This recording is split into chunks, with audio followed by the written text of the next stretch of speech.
Ok. Je vais commencer ma présentation.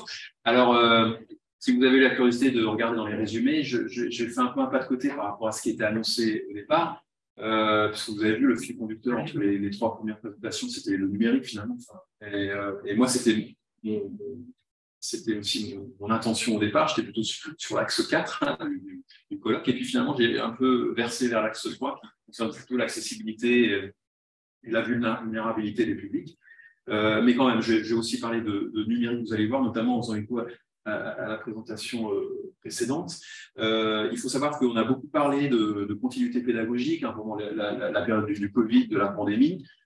Mais il y a une chose qui a été moins documentée, quoique un petit peu quand même, c'est ce qu'on pourrait appeler la continuité muséologique, parce que moi je m'intéresse à ce qui se passe un peu dans les musées, mais avec une dimension éducative, c'est-à-dire comment pendant toute cette période qui a été longue, et notamment si vous vous souvenez, pendant très longtemps, tous les lieux de culture ont été fermés, notamment les musées, les cinémas, etc. Alors, pas les centres commerciaux, mais les lieux de culture étaient fermés. Et du coup, les professionnels des musées, les médiateurs, forcément, ils ont été amenés à trouver des solutions pour, comme les enseignants d'ailleurs, pour continuer à toucher leur public, et puis avec notamment en passant par des outils numériques. Donc, il y a beaucoup d'initiatives nouvelles qui sont apparues, qui ont émergé durant ces périodes-là. Des actions de médiation pour effectivement sortir un peu des murs des musées et puis aller à la rencontre des gens chez eux, via les environnements, les dispositifs numériques. Donc, il y a tout un tas de pratiques qui ont émergé, qui ne sont pas tellement documentées, mais voilà. Et au début, je comptais plutôt partir là-dessus, puis finalement, j'ai un peu revu mon discours. Mais enfin, une chose sur laquelle je suis resté, c'est un peu le début, le démarrage de l'intervention. C'est que récemment, donc ce qu'on appelle l'OSIM, c'est le Conseil international des musées, auquel sont affiliés un certain nombre de musées dans le monde, plusieurs milliers, a engagé depuis 2 ans un processus, on pourrait dire, selon un processus à la fois itératif et participatif, avec en faisant participer tous ses membres, tous ceux qui le souhaitaient, de réviser la définition de ce qu'on appelle un musée. Alors, il y a eu effectivement tout un travail qui a été fait, un processus qui a été mis en place, où on a demandé aux personnes participantes de proposer un certain nombre de mots-clés sur la finalité d'un musée, quelle est la fonction d'un musée. On a abouti peu à peu à des propositions des définitions, il y a eu des tris qui ont été faits, et au final, il y a une proposition qui est ressortie lors d'une assemblée générale et qui présente effectivement la définition suivante. Alors, pourquoi c'est quand même important? Parce que cette définition des musées qui est proposée, c'est celle qu'on retrouve par exemple sur Wikipédia. Quand vous notez, quand vous faites l'entrée musée dans Wikipédia, que ce soit en français ou dans n'importe quelle autre langue, la définition qui est proposée par l'ICOM, c'est effectivement celle qui fait référence, parce que c'est la définition du musée par les acteurs du musée finalement. Et alors, ce qui m'a interpellé, en tout cas, ce qui a attiré mon regard, c'est que j'ai comparé en fait cette nouvelle définition, vous voyez, qui est très récente, qui date de fin août 2022. Je l'ai comparé, j'ai fait un travail de comparaison avec l'ancienne définition. Et puis, il y a une chose qui ressort clairement et qui ressortait déjà au niveau des mots-clés qui étaient présentés, c'était toute la dimension, on va dire, inclusive, d'ouverture, d'accessibilité, qui était mise en avant et qui avait une place centrale dans la définition. C'est écrit « ouvert au public, accessible et inclusif ». Il encourage la diversité et la durabilité. Et ça, c'est quelque chose qui était beaucoup moins présent dans l'ancienne définition, dans la précédente définition, alors qu'effectivement, depuis la loi 2005 en France sur l'inclusion, l'école, en tout cas, est censée être un lieu d'accueil pour tous les publics. Mais là, on voit vraiment qu'il y a un travail qui a été fait à ce niveau-là, au niveau de la définition des musées, en tout cas sur le papier. C'est ça la question. C'est-à-dire le musée, c'est le musée inclusif, accessible, qui doit toucher tous les publics. Et alors, ça suppose quoi? Effectivement, tous les publics, c'est à la fois les personnes vulnérables, les personnes en situation de handicap, quel que soit le type de handicap, et puis accessoirement aussi les personnes qui sont handicapantes uniquement. C'est-à-dire et ça, alors, justement, il y a un travail autour justement de toute la période Covid, c'est-à-dire comment on fait pour donner accès au musée à des personnes qui ne peuvent pas se déplacer pour différentes raisons. mais donner accès quand même aux collections, les musées, etc. Donc, il y a un vrai défi là derrière, hein, c'est-à-dire il y a une double problématique par rapport à cette accessibilité, ce devoir, on va dire, d'inclusion et d'accessibilité, puis qui concerne effectivement aussi l'école, hein, c'est-à-dire que les musées, une des grandes, dans la typologie des publics des musées, l'école, les scolaires sont très importants. Alors, c'est vraiment un défi parce que quand on regarde, je vais vous citer une recherche qui a été faite, la manière dont finalement l'ouverture culturelle de l'école et dans sa relation qu'elle a au musée ne relève pas nécessairement ce défi, et bien au contraire. Là, je vais vous présenter très rapidement une recherche qui a été faite par un collègue, Julien Netter, hein, qui est dans le laboratoire ESCOL.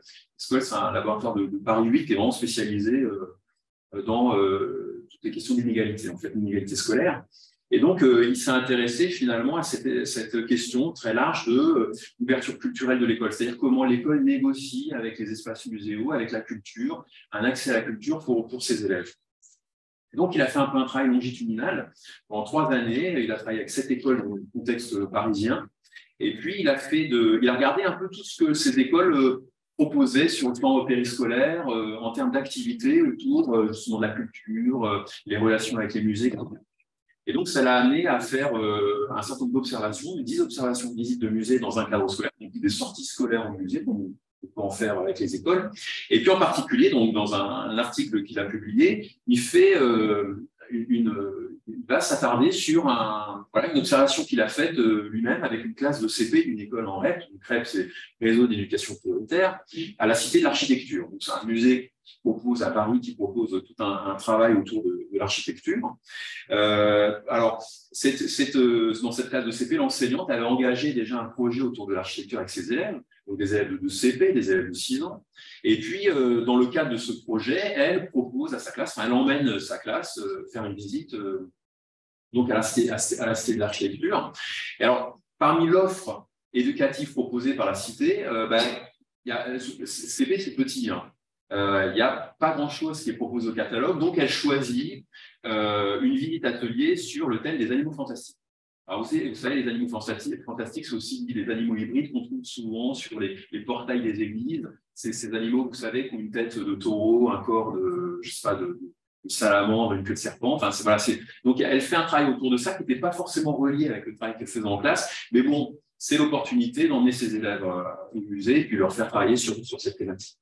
Donc, il y a une visite atelier clé en main qui est proposée par une professionnelle des musées, une conférencière, et puis donc elle emmène tout le monde au musée, et puis donc le collègue en question, là, Julien Netter, va suivre le cas de deux élèves, enfin deux fois deux élèves, hein, donc Annabelle et Yasser qui sont jugés comme étant de faible niveau par l'enseignante, et puis Inès et Liette qui sont au contraire appréhendés comme des élèves très performants. Et ce qu'il constate en fait au cours de la visite, donc il va suivre toute la visite et les élèves, et puis aussi cet atelier, c'est-à-dire que la visite se finalise par un travail on propose aux enfants de faire un dessin d'un animal fantastique, imaginaire, et puis d'en faire un moulage avec de la terre. Et donc, ce qu'il constate, c'est qu'il y a un vécu de visite qui est très contrasté concernant cet atelier, c'est-à-dire qu'au final, il se rend compte qu'il va y avoir, pour les 2 enfants dits performants, ils vont déjà répondre à la demande qui leur est faite, de dessiner un animal hybride, et puis ils vont implicitement rattacher l'activité finale qu'il aurait proposée au musée avec une discipline scolaire. Ce qui n'est pas le cas des 2 autres enfants, Annabelle et Yasser, qui vont finalement répondre à côté, c'est-à-dire qu'il y en a un qui va dessiner un fantôme et puis l'autre qui va... ils peinent à mobiliser finalement, à faire un lien, à trouver un ancrage scolaire avec l'activité qui est proposée. Et en fait, on se rend compte que dans le cadre de cette sortie au musée, il y a eu un déficit vraiment d'explicitation sur le lien entre l'activité proposée au musée et puis une discipline scolaire. C'est-à-dire que finalement, les enfants, Annabelle et Yasser, c'est un peu comme des voyageurs qui sont seuls dans la sortie au musée. On leur donne aucun repère sur ce que la visite au musée, cette expérience au musée, pourrait, j'allais dire, en quoi ça vient venir en écho avec des activités scolaires, c'est-à-dire que ça tombe un peu comme un cheveu dans la soupe, quoi. Et c'est pas du tout cette sortie au musée, en fait, bénéficient pas du tout de la même manière aux enfants, selon effectivement, il y a une inégalité quant à leur capacité à interpréter l'activité et puis à la valoriser par rapport aux apprentissages scolaires. Donc, on voit qu'il y a vraiment un déficit qui se fait dans cette sortie. Et effectivement, quand on parle de l'ouverture culturelle de l'école, l'enjeu finalement réside pas tant dans l'accès matériel aux œuvres, le fait de sortir avec sa classe au musée, c'est pas suffisant. Il faut engager un travail plus large d'interprétation de l'activité réalisée avec les œuvres. Et donc, on voit que c'est pas forcément cette ouverture, elle n'est pas systématique, elle n'est pas le fait d'emmener une classe au musée n'est pas quelque chose qui fonctionne systématiquement et qui va avoir une incidence pour tous les élèves, bien au contraire. Alors, je voulais vous présenter un dispositif qui, justement, là, va faire un pas de côté par rapport à ce type de, on va dire, de visite classique où les enfants sont accueillis par un conférencier ou une conférencière qui va leur proposer une activité. Ici, c'est un dispositif qui s'appelle enfant conférencier, où finalement, ce rôle de conférencier, de guide en quelque sorte, hein, sans être péjoratif, on va le confier à des enfants. Et on va mettre en place finalement une activité de médiation par les pairs, donc en contexte muséal, où des enfants répartis par petits groupes vont accueillir les enfants d'une autre classe et d'un autre niveau de classe au musée pour faire un travail de médiation à propos d'un certain nombre d'objets qui auront été pris dans le musée en question. Alors, c'est une expérience qui a commencé en 2012, hein, donc ça fait 10 ans, et puis qui perdure jusqu'à aujourd'hui. Il y a un certain nombre de musées de plus en plus nombreux qui se sont associés à cette initiative. Un des premiers musées qui a participé, c'est le musée des arts et métiers. Hein, vous reconnaissez peut-être ici le fardier de Cugnot, hein, le Joseph Cugnot, c'est l'ancêtre de l'automobile. Et on voit effectivement, donc il y a un certain nombre de dispositifs qui ont été choisis dans le musée, dans les collections. Il y avait la corde à 7 nœuds, il y avait le boulier, enfin il y avait un certain nombre d'objets qui ont été choisis. Et les enfants, par un groupe de 2 ou 3, vont faire une médiation à d'autres enfants qui découvrent, au travers de cette visite, de cette rencontre, effectivement les collections et certains éléments de collection. Alors, on a travaillé, on a fait plusieurs autour de ce dispositif, on a fait un certain nombre on a fait des journées d'études et puis on a coordonné un livre avec, alors quand je dis on, c'est Christophe Blanc en fait, qui est un collègue qui est docteur en sciences d'éducation et qui est surtout conseiller pédagogique à Paris. Et c'est lui, en fait, qui a, dès le départ, proposé cette initiative et qui l'apporte jusqu'aujourd'hui. Et ce qu'on a fait, en fait, dans cet ouvrage, c'est qu'on a donné la parole aux enseignants. C'est un ouvrage un peu hybride, donc on a donné la parole aux enseignants, aux professionnels des musées, aussi aux parents, parfois, qui participaient, qui accompagnaient les classes. Et puis, on a donné aussi la parole à des collègues et on leur a dit, finalement, on leur a présenté la situation, puis on leur a dit, voilà, compte tenu de vous, de vos champs de recherche, de vos problématiques, qu'est-ce que vous pouvez dire là-dessus? En quoi ça vous inspire? Par exemple, on a parlé de Sylvain Connac. Lui, il a réfléchi sur est-ce que finalement c'est une nouvelle déclinaison de la coopération entre élèves, la question de l'évaluation. François Mérès, c'est un muséologue, donc il a fait un papier sur effectivement la réinvention peut-être des formes de médiation culturelle. Donc voilà, on a donné la parole à des collègues qui se sont exprimés, et donc avec des lunettes, on va dire, épistémologiques très, très variées pour essayer de documenter ces situations. Ce n'est pas un travail de recherche, c'est un travail de réflexion sur une situation un peu innovante, on pourrait dire. Parmi les collègues qui ont travaillé, alors je vais le développer justement, et ça va faire écho ce que vous disiez par rapport à la prise de parole en public, et le fait de pas forcément, parce que c'est une compétence scolaire qui se travaille, et c'est très ancré aujourd'hui dans les programmes. Et finalement, il y a une collègue, Laetitia Bouche, qui a finalement, là aussi, qui s'est projetée, qui s'est dit, tiens, ce type de situation, est-ce que ce serait une opportunité pour développer les compétences langagières, notamment les compétences orales des élèves, dans ce type de situation où ils sont amenés à être médiateurs, à prendre la parole, à faire un exposé. Ce n'est pas forcément fréquent en classe. Alors, effectivement, souvent, hein, quand ça a été documenté, quand les enfants font une visite de musée, ils sont plutôt dans une posture de consommateur. C'est-à-dire qu'ils écoutent, lisent, ils écrivent des fois si on leur donne des fiches par exemple, mais ils sont rarement eux-mêmes dans une posture de médiateur où ils vont expliquer, hein, c'est un peu l'histoire de la classe inversée. hein, où ils vont expliquer à quelqu'un d'autre, finalement, à prendre la place du médiateur, à prendre la place du conférencier et eux-mêmes à expliquer aux autres comment ça se passe. Donc, c'est une posture qui est peu courante, mais qui est en même temps complexe. Hein, les enseignants qui ont participé qui ont emmené des élèves dans les classes, se sont effectivement, de manière intuitive, c'est pas documenté scientifiquement, mais enfin, ils ont trouvé que le fait de mettre les élèves de leur donner ce type d'exercice à réaliser, effectivement, c'est une posture qui était exigeante, c'est une forme d'oral qui est exigeante, effectivement, le fait de prendre la parole en public devant des personnes qu'on ne connaît pas, parce que les élèves se découvrent de cette situation. En termes de posture, déjà, tout ce qui est les mimiques, les gestuels, le non-verbal, c'est pas du tout évident pour un enfant. Et même un adulte, parfois, de se positionner face au public. Le fait d'avoir une certaine assurance à parler en public, c'est pas. Il y a des enfants de maternelle qui participent à ce dispositif. La qualité, effectivement, du langage produit, le fait de se faire comprendre, l'argumentation autour des dispositifs, est-ce que les enfants sont amenés à répondre à des questions qui leur sont posées. Hein, il faut savoir, et c'est ça l'originalité du dispositif aussi, c'est que parfois, la médiation se fait d'enfants, par exemple, de maternelle à des élèves de lycée professionnel. Donc, ce sont les enfants de maternelle qui vont aller expliquer à des élèves de lycée professionnel comment ça se passe. Donc, c'est ça aussi le jeu et l'innovation dans ce dispositif, c'est que vraiment, on inverse les rôles de toutes parts. C'est-à-dire que ce n'est pas les plus petits qui sont les élèves tutorés, c'est les plus petits qui sont parfois les tuteurs, ou en tout cas les accompagnateurs. Donc, ça, c'est justement une question qui se discute sur comment qualifier ce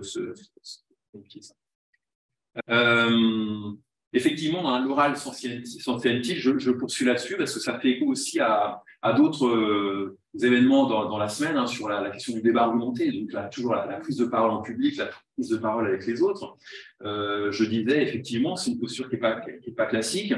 Les apprentissages spontanés, effectivement, ne suffisent pas, on le sait, hein, pour maîtriser un oral riche et structuré. On pourrait se dire, l'école, c'est pas la peine, les enfants arrivent à l'école, ils savent parler, donc on va uniquement se baser sur des aspects écrits, mais non, en fait, l'oral, ça se travaille, et ce qu'on voit, c'est que c'est effectivement la langue ne peut pas être uniquement appréhendée dans sa forme écrite, il n'y a pas on parlait tout à l'heure de dichotomie, il n'y a pas de dichotomie stricte entre l'oral et l'écrit, il y a une continuité, une interdépendance entre les deux, et effectivement, dans les programmes actuels, à l'école primaire en France, il y a un accent vraiment fort qui est mis sur la dimension communicative du langage oral, c'est-à-dire s'exprimer à l'oral devant les autres. C'est-à-dire que l'oral, ce n'est pas seulement la lecture et puis la compréhension de soi, mais c'est aussi la communication aux autres, donc, notamment la communication en public, à voix haute, face aux autres, et ça engage un certain nombre effectivement de compétences. Hein, il ne s'agit plus seulement d'enseigner l'oral, mais de le pratiquer.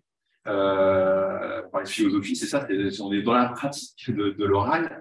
Il y a l'idée, alors ça c'est véhiculé dans les programmes aussi, de pas apprendre, de pas uniquement faire communiquer les enfants entre eux, mais beaucoup avec l'adulte, qui est un peu le régulateur de l'activité des enfants. Et puis aussi la place de l'enseignant doit y être prépondérante. Mais en même temps, quand on regarde les recherches, il y a des auteurs qui justement propose pour travailler l'oral de sortir de ce modèle un peu adulto-centré et plutôt que d'être dans un modèle effectivement binaire adulte-enfant, hein, l'enfant s'exprime à l'adulte, c'est plutôt d'être dans un modèle, on pourrait dire, polygonal d'apprentissage du langage oral, c'est-à-dire qu'on va proposer des situations où les élèves se parlent entre eux dans des situations effectivement authentiques où ils vont être amenés à interagir les uns avec les autres. Donc, effectivement, donner la parole aux élèves sans réduire ce travail de simple séance de vocabulaire ou à des prises de parole succinctes où l'élève n'a pas à élaborer son discours. C'est-à-dire qu'il faut vraiment proposer des situations de travail authentiques. Et je vais aller vite parce que le temps passe et il va falloir bientôt que je m'enlève la parole. Effectivement, hein, ce que proposent aussi d'autres auteurs, Dolce et Schnebly, enfin, qu'on fait pas mal de propositions là-dessus, c'est qu'effectivement, la construction des capacités langagières orales se fait en se confrontant aux pratiques langagières sociales de référence qui permettent de s'approprier des objets sociaux émanant de la culture à laquelle le sujet appartient. L'idée, en fait, c'est de proposer des situations orales, verbales, authentiques, pas seulement des situations artificielles de classe, mais des situations où vraiment il y a la prise de parole à l'oral est justifiée par des besoins qui sont présentés à l'enfant. Et effectivement, parmi tous les discours de communication publique, hein, toutes les formes de communication publique, il y a notamment l'exposé, hein, et c'est un peu dans cette situation-là que les enfants sont mis dans le cadre de ce dispositif enfant conférencier. L'exposé, c'est défini comme une situation réunissant des acteurs d'un statut inégal et où l'exposant, par son discours, tend à planir la dissymétrie initiale des savoirs relativement à l'objet traité. C'est bien ça, c'est-à-dire que les enfants conférenciers qui accueillent d'autres enfants, ils sont effectivement dans ce type de posture. Alors effectivement, c'est une forme de communication qui est complexe, de la part de l'enfant, ça a été, il y a aussi des références par rapport à ça. Le fait d'être dans un exposé, ça suppose d'informer, de tenir compte du destinataire, de proposer un langage formel et normé, de savoir gérer sa communication paraverbale et, comme je disais, non verbale, tout ce qui relève de la gestuelle et des mimiques, de maîtriser des stratégies oratoires et discursives, etc. Donc, ça suppose effectivement tout un travail, mais qui engage aussi un travail de préparation. Bien sûr, en classe, les enfants ne sont pas mis comme ça le jour J, face à la rencontre lors de la rencontre avec les autres élèves, dont ils vont assurer la médiation. Il y a tout un travail de préparation, et puis aussi après d'exploitation de ces situations. Alors, ce que je voulais dire, et là je vais boucler un petit peu la boucle, et je vais bientôt m'arrêter presque, c'est que ce dispositif de médiation qui a été mis en place, donc entre élèves dans différents endroits, là, par exemple c'est à Versailles, il a été aussi proposé avec des enfants, on va dire, à besoins particuliers, des enfants allophones du PE2A, des enfants du lycée, des enfants de classe scolaire, du collège, donc avec des enfants avec des besoins particuliers. Et puis, c'est pour revenir aux premières préoccupations de la dimension inclusive et accessible du musée. Et puis, ça a été fait aussi, proposé en présence et à distance, c'est-à-dire qu'il y a des actions de médiation qui ont été faites aussi entre élèves distants, avec présents dans différents endroits. Et donc, ce que je veux dire, c'est que ce dispositif, cette situation, alors, ça nécessiterait d'être effectivement documenté pour de faire une recherche effective sur le sujet, mais peut-être aurait les caractéristiques d'un dispositif qui pourrait répondre à cette préoccupation de rendre accessible effectivement des visites au musée. Alors, ce que je voulais dire, c'est qu'il n'y a pas que les musées parisiens qui existent. Souvent, là, effectivement, ça se passe au contexte parisien. Il y a d'autres musées qui sont très intéressants et qui valent tout autant d'être, de proposer un travail de médiation. Alors, justement, je voulais revenir aussi sur l'école en réseau, parce que tu faisais référence à des travaux, peut-être tu pourras dire un mot après là-dessus, avec les musées. C'est-à-dire que cette médiation, effectivement, l'idéal, c'est de se rendre. Une visite au musée, ça a quelque chose aussi pour les enfants d'assez grandiose souvent, parce qu'ils entrent dans un lieu qui est vraiment différent, un lieu qui est inconnu.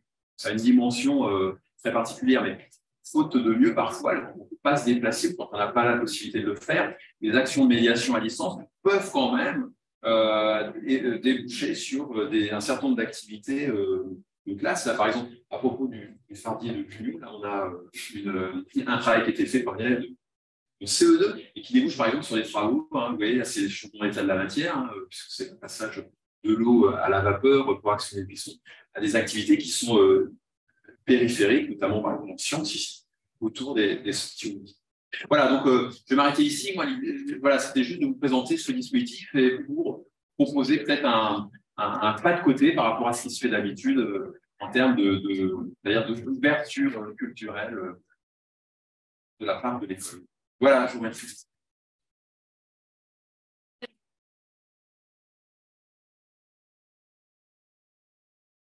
Donc, merci. Y a-t-il des questions ou des réactions?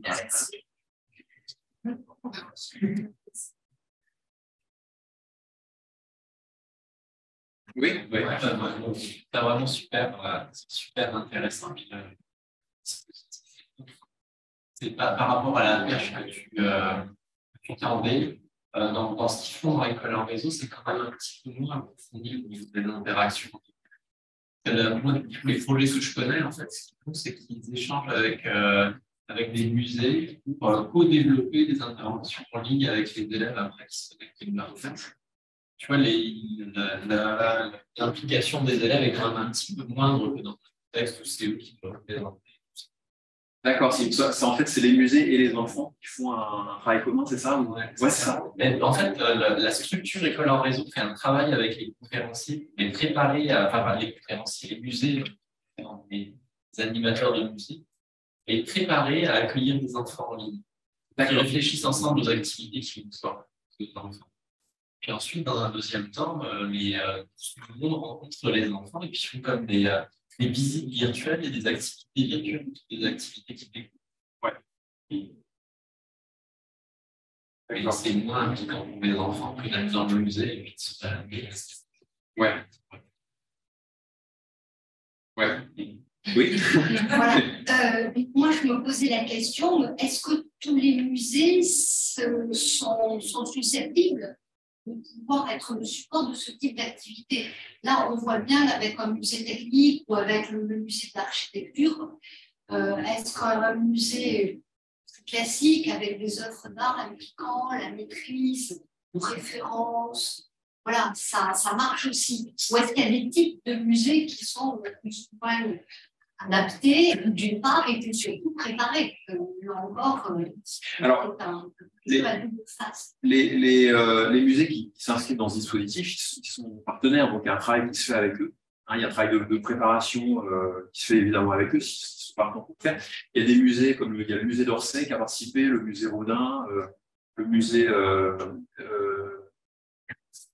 Voilà, je parlais le premier, c'était le musée des arts et des métiers, le musée national d'histoire naturelle. A priori, non, il n'y a pas de contre-indication. Alors, tout ça, ce sont des musées, en fait, assez classiques, justement, parce qu'ils présentent des collections d'objets. Hein. C'est-à-dire que c'est un peu la vocation des musées, c'est de faire de la conservation d'objets et puis de présenter ces objets dans des galeries, en termes de conservateurs. Donc, non, a priori, il n'y a pas de. Ce serait plus difficile, par exemple, comme un lieu comme la Cité des Sciences, où là, on est plutôt sur une expérience proposée aux visiteurs, une expérience interactive, où là, il faut manipuler, etc., et qui, du coup, est plus compliqué à mettre en place à distance. Quoi. Mais là, sur des objets avec un grand O, qui peuvent être des œuvres d'art, peuvent être, voilà, dans le cas des objets techniques, a priori, le travail est rendu possible. Et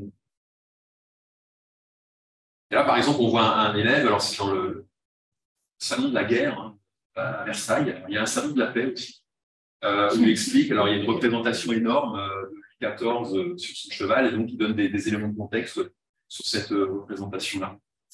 Voilà ce que je voulais dire. Mais c'est vrai que ça permet d'engager ce dispositif, effectivement, tout un travail préparatoire important qui se fait autour de ça. C'est vraiment un projet sur le long cours, hein, pour les classes qui s'engagent là-dedans. C'est un engagement à l'année d'ailleurs, avec un point un peu d'orgue qui est la rencontre du musée avec la classe dont ils vont tutorer l'activité. Mais c'est pour les enfants, c'est très engageant parce qu'effectivement, ils doivent eux-mêmes se préparer à être médiateurs, à répondre aux questions, à être dans cette posture effectivement qui est inhabituelle pour eux. Et puis souvent, c'est l'occasion aussi en classe de faire des activités connexes autour effectivement des activités qui sont proposées dans le musée. Quoi. Donc c'est vraiment tout un travail qui est fait. Il y a des correspondances aussi entre les classes pour préparer les visites. Enfin, ça donne lieu à beaucoup de choses périphériques et ça peut faire l'objet vraiment d'activités vraiment intéressantes pour les enfants. Peut-être on va continuer au déjeuner, parce que c'est bon. Oui, merci. Les midi 20. Hein. D'accord. Ben, merci à vous.